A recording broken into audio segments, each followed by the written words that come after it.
Hello students, welcome to online classes. This is Gurpreet Singh. हम discuss कर रहे थे मेसोपोटामिया और उसके बाद रोमन एम्पायर। रोमन एम्पायर में हमने देखा कि कौन से ऐसे सोर्सेज हैं जिनसे हमें इन बातों का पता लगे कि रोमन साम्राज्य, रोमन एम्पायर का स्टेटस क्या था, कैसी उनकी अर्बन लाइफ थी, कैसी उनकी मैनेजमेंट थी, कैसा उनका एडमिनिस्ट्रेशन एंड पॉलिटिकल स्ट्रक्चर थी। हमने देखा कि रोमन एम्पायर के मेनली थ्री प्लेयर्स हैं।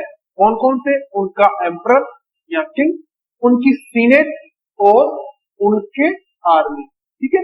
अब जो पहले पावर थी, थर्ड सेंचुरी से पहले की पावर आप कहें तो वो सारी पावर्स थी सीनेट के पास।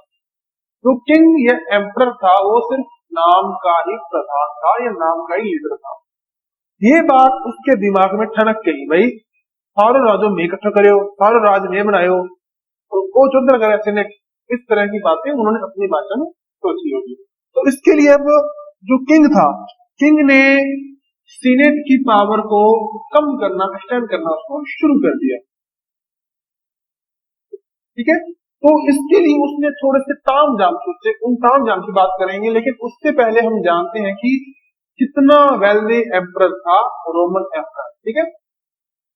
तो देखिए, इसमें एक हेरोल्ड स्टेट था रोम में ही, रोमन एम्पायर में ही। तो उसकी जो एनुअल इनकम थी हेरोल्ड की,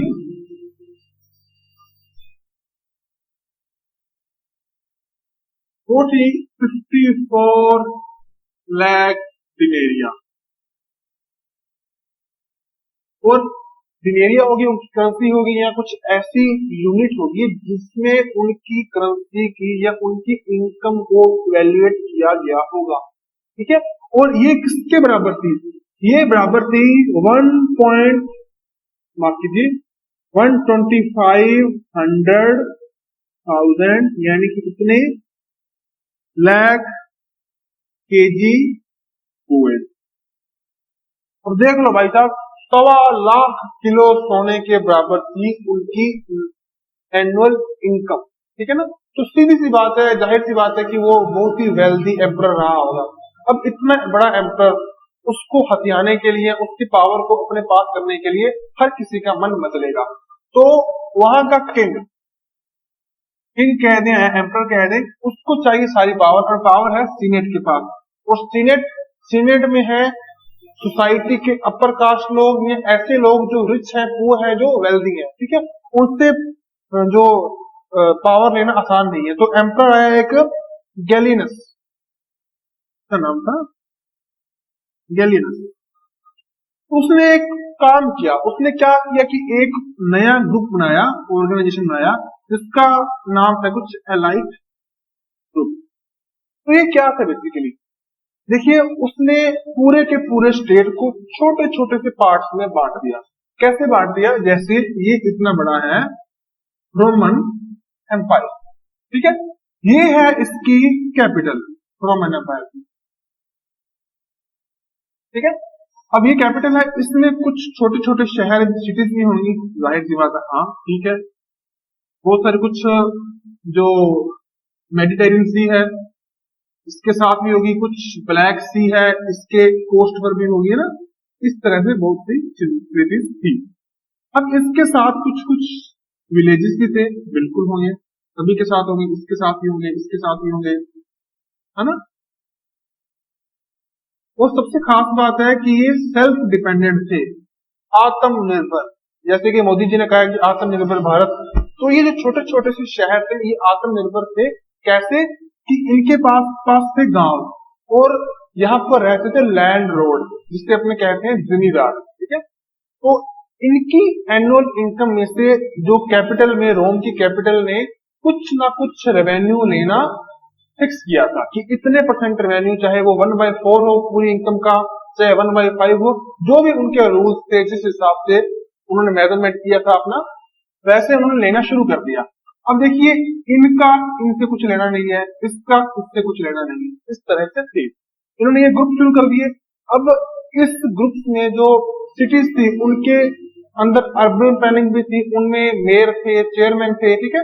इसके अलावा जो लोग गलत काम कर रहे हैं उनके लिए प्रिजन का भी प्रबंध था अच्छी तरह से, उनको सजा देने के लिए, पनिश करने के लिए कोर्ट भी थी। ठीक है ना बच्चों, तो इस तरह से हमें बातें देखने को मिलती हैं।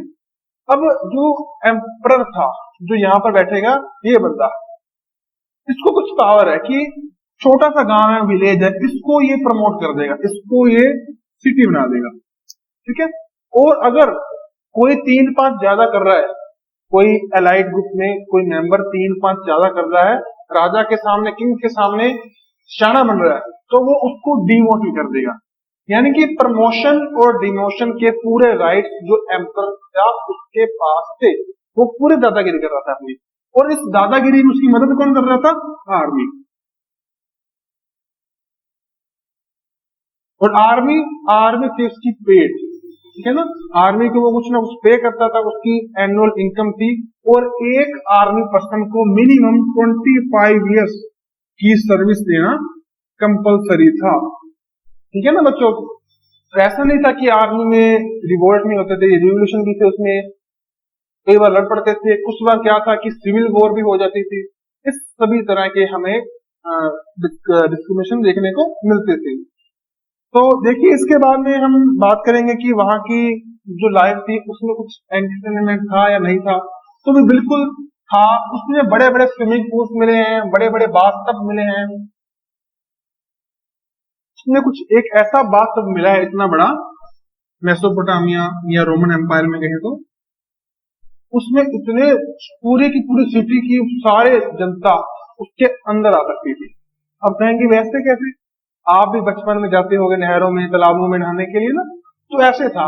और ऐसे एविडेंस मिले हैं कि उस एक साल में 176 डे तक वो इसी तरह से कोई ना कोई प्रोग्राम करते होंगे, यानी कि बड़ी उनके मजे से कट रही थी, ये हम कह सकते हैं। अब इतने मजे हों तो आसपास के लोगों का मन मचलेगा कि हम यहाँ पर कब्जा कर रहे हैं। तो वहां के जो सबसे मेन सिटीज थी उनमें एंटियोक, सिकंदरिया, कोथेज, इस तरह की कुछ सिटीज है जिसके बारे में हम जानते हैं। और ये ज्यादातर सिटीज थी, ये मेडिटेरियन सी की कोस्ट लाइन पर थी, क्योंकि उस टाइम में जो ट्रेड करना सबसे आसान था सी, वाया सी, क्योंकि इतनी रोड्स जो अभी तक अच्छी नहीं बनी थी, कनेक्टिविटी इतनी अच्छी नहीं थी रोड्स की, तो ज्यादातर ट्रेड करते थे अपने सी पोर्ट के जरिए, और सी पोर्ट थे कोस्टल लाइन पर। तो ज्यादातर उनका जो ट्रेड था वो ब्लैक सी एंड मेडिटेरियन सी, जिसे अपने हिंदी में कहते हैं भूमध्य सागर, वहीं से होता था। और उसी के जरिए north and south Roman empire आपस में जुड़े थे। नॉर्थ कौन सा था? यूरोप और एशिया का पार्ट, जो आज का स्पेन, फ्रांस, जर्मन, ये सभी एरिया है। और साउथ जो आज का इजिप्ट और इसके आसपास के कुछ थोड़े बहुत कंट्रीज हैं। ठीक है ना बच्चों। अब इसके बाद एक रोम था, रोम में एक किंग आया, कॉन्स्टेंटीन। कॉन्स्टेंटीन ने आते ही क्रिश्चियनिटी को अपना लिया, वो क्रिश्चियन बन गया। अब क्रिश्चियनिटी की शुरुआत कहां से हुई थी? ये हुई थी इजराइल, आज का जो इजराइल है इसका पड़ोसी कह दें, या इसके अंदर ही एक देश है फिलीपींस, वहां से बड़ा ही पंगा चल रहा है इनका। ठीक है, यरूशलेम में इनकी जगह है, यरूशलेम। तो क्या था बच्चों की, उस जगह से इसकी शुरुआत हुई, और इसने 4th सेंचुरी में क्रिश्चियनिटी को ले लिया था। ठीक है, फिलिस्तीन में इसका जो क्रिश्चियनिटी थी वहां से आई थी वो। अब इसने जो कॉन्स्टेंटीन था, कॉन्स्टेंटीन ने 4th सेंचुरी में क्रिश्चियनिटी को अपने फॉलो करने लगा था उसको। तो उसके बाद क्या हुआ कि इसने पूरे के पूरे रोमन एम्पायर को क्रिश्चियनिटी के लिए धकेल दिया। ठीक है ना, यहाँ उसको उस पूरे रोमन एम्पायर में क्रिश्चियनिटी को अप्लाई किया। ठीक है बच्चों। अब इसके बाद क्या हुआ कि इतना बड़ा रोमन एम्पायर, उसमें एडमिनिस्ट्रेशन करना बहुत ही मुश्किल है। तो उसने क्या किया कि इसको 2 पार्ट्स में डिवाइड कर दिया। एक तो था वेस्टर्न, एक था ईस्टर्न। अब वेस्टर्न एम्पायर में धीरे धीरे झगड़े होने लग गए, लड़ाइयां शुरू हो गई, यही काम हुआ ईस्टर्न में। ये कॉन्स्टेंटीन, कुछ बच्चे सोचते हैं वो फिल्म वाला, वो नहीं है, ये अलग है। तो बच्चों इसके बाद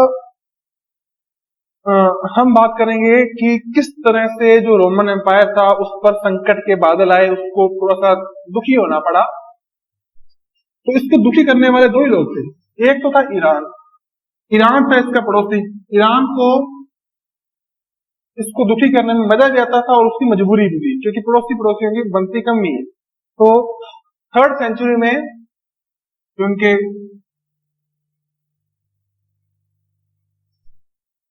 थोड़ी सी दिक्कतें आई थी उसके बारे में हम अपने गौर करेंगे। तो क्या था कि 225 में ईरान में एक सल्सानी नाम की डायनेस्टी आई थी, 225 एडी में।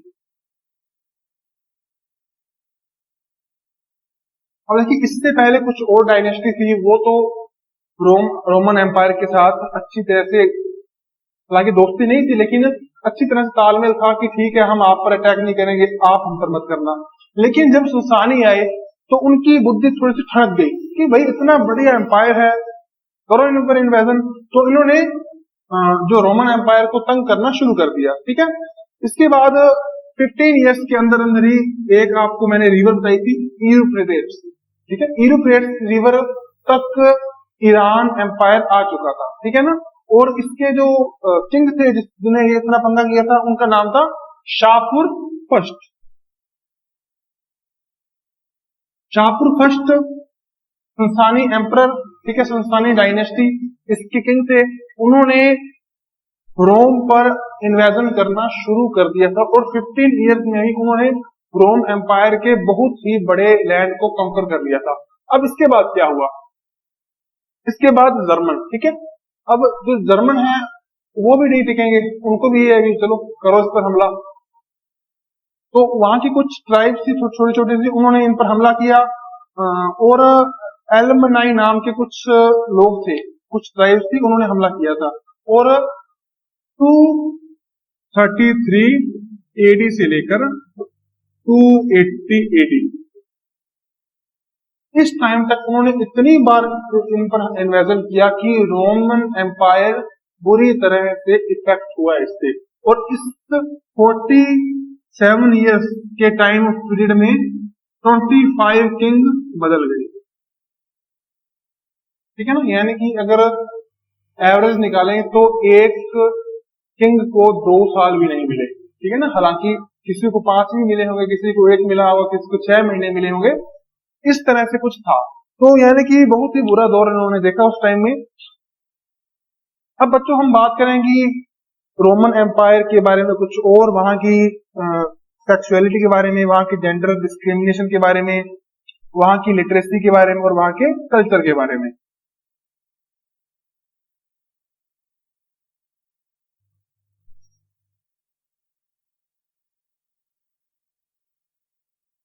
जेंडर,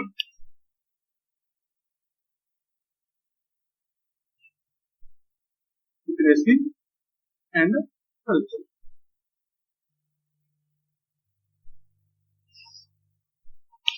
अब देखिए बच्चों, अपना इंडिया कितना बड़ा है, लेकिन यहाँ पर भी कितनी थोड़ी थोड़ी दूर जाकर कल्चर बदल जाता है। राजस्थान में कल्चर कुछ और है, यहाँ पर शादी कुछ और तरीके से होती है, पंजाब में कुछ और है, बंगाल में कुछ और है, तमिलनाडु, कर्नाटका और महाराष्ट्र में किसी और तरीके के ट्रेडिशन हैं। यानी कि कितनी डाइवर्सिटी पूरे इंडिया में देखने को मिलती है। तो इंडिया की को अगर अपने रोमन एम्पायर से कंपेयर करें तो वो बहुत ही छोटा है, इंडिया छोटा है रोमन एम्पायर से। तो इतना बड़ा रोमन एम्पायर होगा तो जाहिर सी बात है कि डाइवर्सिटी तो वहां पर होगी, लेकिन डाइवर्सिटी में ही एक साथ रहना यही रोमन एम्पायर की खास बात थी। इसी के कारण वो इतने लंबे टाइम तक एग्जिस्ट कर पाया। तो हम सबसे पहले इसमें देखेंगे कि उनके जो फैमिलीज थी वो छोटी छोटी फैमिलीज थी। ठीक है ना, ज्यादा बड़ी या ज्वाइंट फैमिलीज वहां पर नहीं थी। जो बच्चे थे वो शादी के बाद परिवार से अलग होकर अपनी नई फैमिली बना लेते थे, जिसमें वो और उसकी वाइफ रहते थे। इस तरह से हमारे पास कुछ एविडेंस मौजूद हैं। उसके बाद अब एक बच्चा अपने पेरेंट्स से अलग रहने लग गया, तो उसके पेरेंट्स की केयर करने के लिए भी कोई चाहिए। ठीक है, तो जो बड़े परिवार थे या जो जिनके पास पैसे बहुत अच्छे थे, तो वो स्लेवरी सिस्टम उन्होंने अपनाया था। कुछ स्लेव्स थे, उनको अपने परिवार में, फैमिली में ही जगह दे देते, सारा दिन उनका ख्याल रखेंगे, उनकी फिक्र करेंगे, उनकी केयर करेंगे, एज ए केयर टेकर उनके पास रहने लगे। अब बच्चों उसके बाद क्या था कि फीमेल की जो महिलाएं थी उस टाइम की, उनका क्या स्टेटस था। तो देखिए हर दौर में जो फीमेल्स थी, चाहे रोमन एम्पायर में हो चाहे ईरान एम्पायर में हो, उनकी सिचुएशन कुछ ज्यादा अच्छी नहीं थी। कैसे? देखिए बच्चों, जो फीमेल्स थी उनको उनके बराबर के जो मेल थे उनके जितने राइट्स नहीं मिले हुए थे। आमतौर पर उनको कुछ ज्यादा बोलने की के लिए अलाउ नहीं करते थे।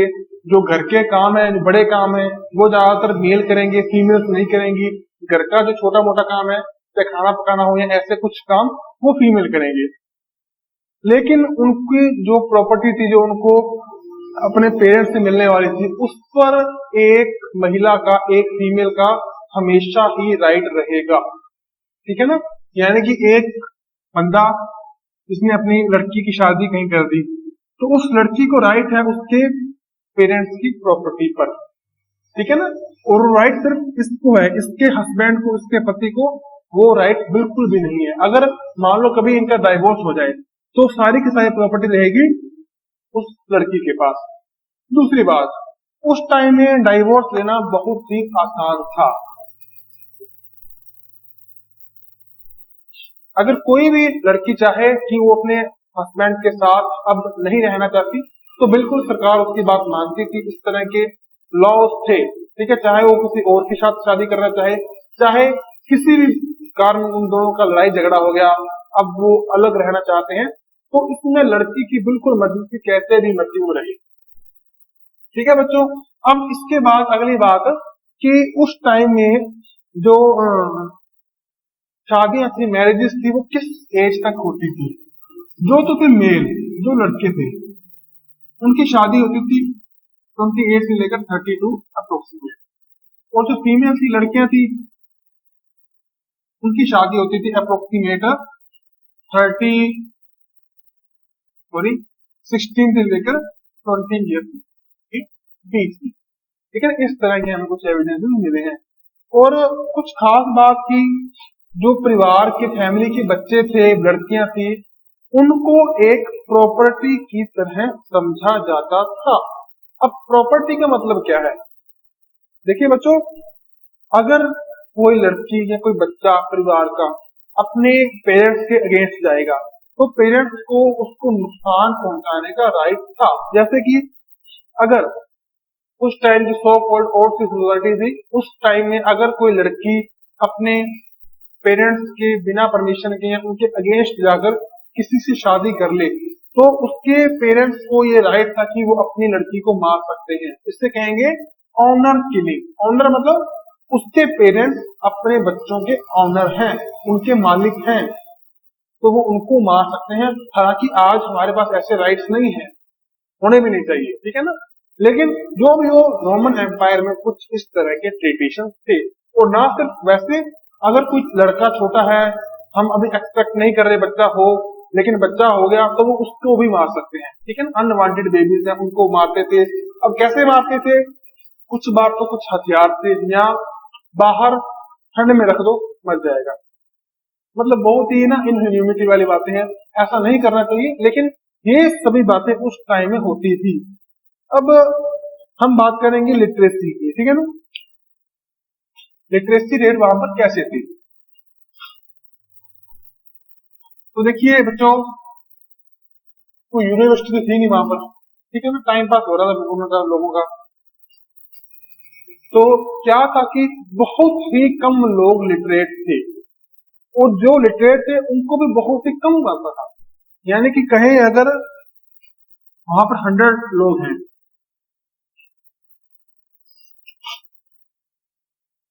तो उनमें से हो सकता है सिर्फ 5% लोग लिटरेट हों। और 5 में से जो लोग थे उनको भी कुछ ऐसा नहीं कि ब्रह्म ज्ञान था, टाइम पास था उनका। ठीक है ना? कुछ जो पढ़ लेते थे, या कुछ जो गवर्नमेंट ऑफिशियल थे, ऑफिसर्स थे, उनको भी पढ़ना लिखना आता था। हम कह सकते हैं कि लोगों को ज्यादा कुछ पता नहीं था। हाँ, एक बात रह गई कि अपने बात कर रहे थे कि जो फीमेल्स थी उनकी क्या कंडीशन थी। तो एक अगस्तीन नाम के संत थे, संत अगस्तीन, उन्होंने कुछ डिस्क्राइब किया है कि मेरे जो पिताजी हैं वो मेरी माता को रोज पीटते हैं आधा घंटा। यानी कि हम कह सकते हैं कि सोसाइटी में बहुत ही ज्यादा डिस्क्रिमिनेशन था, ठीक है ना। अब अगली बात करेंगे हम कि जो लिटरेसी उन्होंने बहुत कम थी। अब इजिप्ट में एक पेपा राइस नाम की चीज मिली है जिसका आपने पिछले लेक्चर में जिक्र किया था। वो क्या था कि एक बेसिकली प्लांट था और उसकी लीव थी, मतलब एक पौधे की पत्ती पर कुछ ना कुछ लिखकर उसको रिकॉर्ड एज ए रिकॉर्ड रखा जाता था, ठीक है ना बच्चों। अब वहां पर आर्मी भी थी, वहां पर कुछ मैनेजमेंट भी थी, ठीक है ना। इस तरह से हमें बातें देखने को मिलती हैं। अब एक पोम्पई सिटी थी, उसमें एक वॉल है, उस पर कुछ मजाकिया सी बात लिखी हुई थी। आपको मैं बता दूं कि उस पर कुछ ऐसे पेंटिंग कर रखी बकवास की, मान लो उसमें मजाक मजाक में एक कमेंट किया गया है, उसी पर लिखा है, wall I admire you for not collapsing in yours when you have to spot so much boring writing on. यानी कि अगर इसको मैं हिंदी में बताऊं कि हे दीवार, तुम धन्य हो कि तुम पर इतनी बकवास, इतनी उबाऊ बातें लिखी हुई है, तब भी तुम बरकरार खड़ी हो, भर भराकर गिरी नहीं। तो काफी मजाकिया बात लिखी थी उस पर। तो इस तरह से उनकी सोसाइटी चल रही थी। अब देखिए उनकी कल्चर।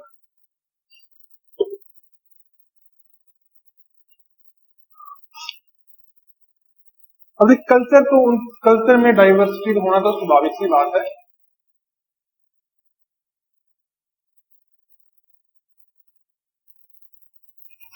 क्योंकि कल्चर, इतना बड़ा देश है हमारा, है ना। पंजाब में कुछ और कल्चर है, साउथ में और है, हरियाणा में और है, हर जगह अलग अलग है। तो डाइवर्सिटी होना अच्छी बात है, लेकिन डाइवर्सिटी में इंटीग्रिटी भी होनी चाहिए ताकि कोई भी स्टेट एग्जिस्ट कर पाए। सबसे पहले तो रिलीजन, ठीक है। अलग अलग रिलीजन से हम मान रहे हैं, वहां पर क्रिश्चियनिटी भी थी, वहां पर जीसस भी थे, वहां पर इसके बाद मुस्लिम्स भी आ गए थे, लेकिन फिर भी वहां पर बहुत ही ज्यादा उनमें एकता थी, इंटीग्रिटी थी, ठीक है ना। अच्छी बात है ये। उसके बाद जो अगली चीज है वो है गॉड एंड गॉडेस। देखिए हिंदू रिलीजन में भी कुछ 33 करोड़ देवी देवता है ना, सुनते हैं अपने, ऐसा ऐसा था। तो उनमें भी बहुत सारे रहे होंगे, ठीक है, उनको रिस्पेक्ट करते होंगे एक दूसरे के धर्म में भी, ठीक है। उसके बाद जो इंटरेक्शन के लिए लैंग्वेज, ठीक है, लैंग्वेज।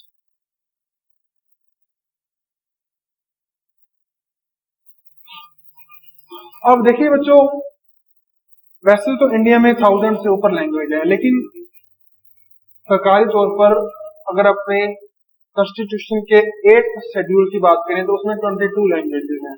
तो यहाँ पर भी बहुत सारी लैंग्वेजेस थी, लोग बोलते थे, लेकिन दो लैंग्वेज थी जो मेन थी, एक तो लैटिन और दूसरी ग्रीक, ठीक है ना बच्चों। इसके अलावा बहुत सी थी जो लोग आपस में बोला करते थे। और इसके बाद उनके कस्टम्स थे, ठीक है, उनके कॉस्ट्यूम्स थे। देखिए हमारे पंजाब में कॉस्ट्यूम कुछ और होंगे, राजस्थान में कुछ और होंगे, हरियाणा में कुछ और होंगे ना। अलग अलग तरह के कॉस्ट्यूम्स देखने को मिलते हैं जो उनके ट्रेडिशनल कॉस्ट्यूम है, चाहे जैसे भी है। अब इसके बाद आती है जो लैंग्वेज, ठीक है, बोलने वाली लैंग्वेज में देखिए बच्चों, अर्मेनी लैंग्वेज थी जो, ये थी ईस्टर्न पार्ट में।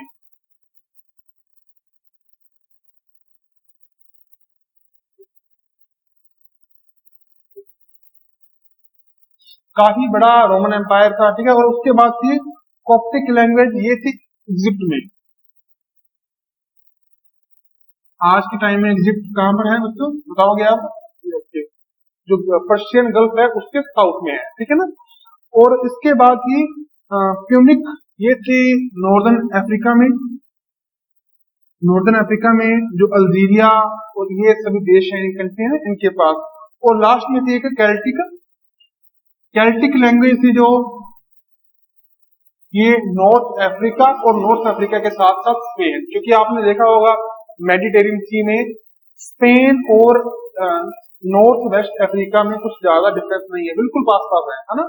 तो उस एरिया में, उस रीजन में ये लैंग्वेज चलती थी। ठीक है बच्चों, आज के लिए आपके इतना ही। अगले चैप्टर में हम डिस्कस करेंगे रोमन एम्पायर के बारे में कुछ और। तब तक के लिए आप अच्छी तरह से इस चैप्टर को बुक में से भी पढ़िए। ठीक है, थैंक यू।